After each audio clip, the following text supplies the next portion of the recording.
दो कंडक्टर्स जो different potential पर मौजूद हों, अगर उन दोनों कंडक्टर्स को एक वायर के ज़रिए से कनेक्ट कर दिया जाए तो उन दोनों के दरमियान एक इलेक्ट्रिक करंट फ्लो करना शुरू कर देता है। मिसाल के तौर पर ये दो कंडक्टर्स हैं, एक पॉजिटिव पोटेंशियल पर है और एक नेगेटिव पोटेंशियल पर है। हम ऐसा भी बोल सकते हैं कि एक कंडक्टर को हायर पोटेंशियल पर रखा गया है जबकि दूसरे कंडक्टर को लोअर पोटेंशियल पर रखा गया है।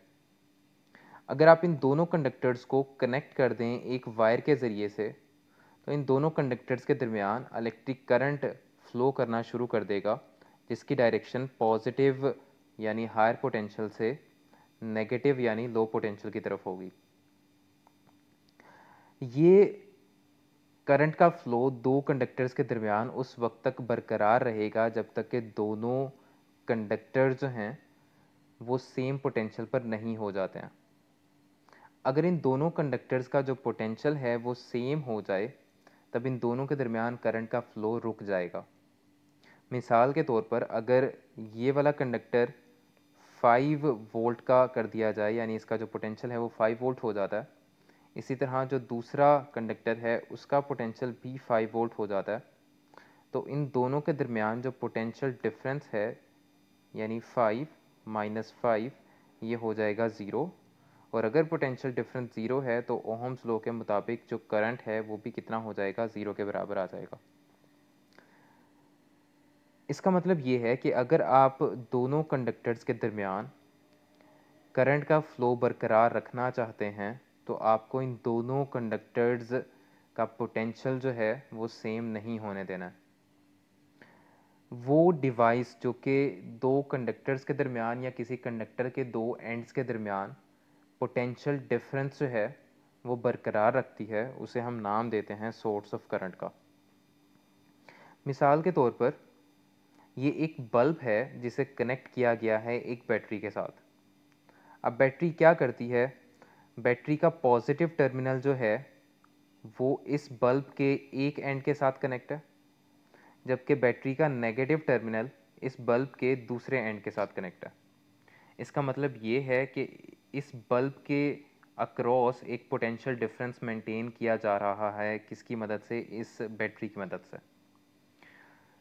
इसी पोटेंशियल डिफरेंस की वजह से इस बल्ब में से करंट जो है वो कंटिन्यूसली फ्लो करता रहेगा और बल्ब जो है वो रोशन रहेगा। अगर ये बैटरी इस बल्ब के एंड्स के अक्रॉस पोटेंशियल डिफरेंस जो है वो ज़ीरो कर देती है तब करंट का फ्लो जो है वो ख़त्म हो जाएगा। सो ये डिवाइस जो है, ये जो बैटरी है, ये चूँकि इस बल्ब के एंड्स के अक्रॉस पोटेंशियल डिफरेंस मेंटेन कर रही है तो इस बैटरी को हम नाम देते हैं सोर्स ऑफ करंट का। सोर्स ऑफ करंट की डेफिनेशन कुछ इस तरह से होती है, a device that ensures continuous flow of current through a conductor.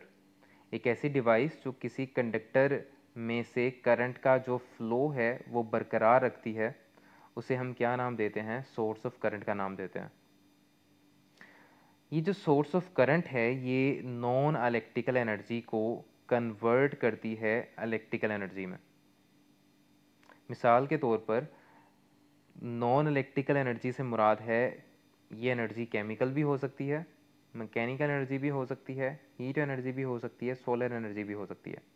एक सोर्स ऑफ करंट क्या करेगा, इस नॉन इलेक्ट्रिकल एनर्जी को कन्वर्ट कर देगा इलेक्ट्रिकल एनर्जी में। हम यहाँ पर कुछ सोर्सेज ऑफ करंट का जिक्र कर लेते हैं। मिसाल के तौर पर एक सेल जो कि कन्वर्ट करता है केमिकल एनर्जी को इलेक्ट्रिकल एनर्जी में।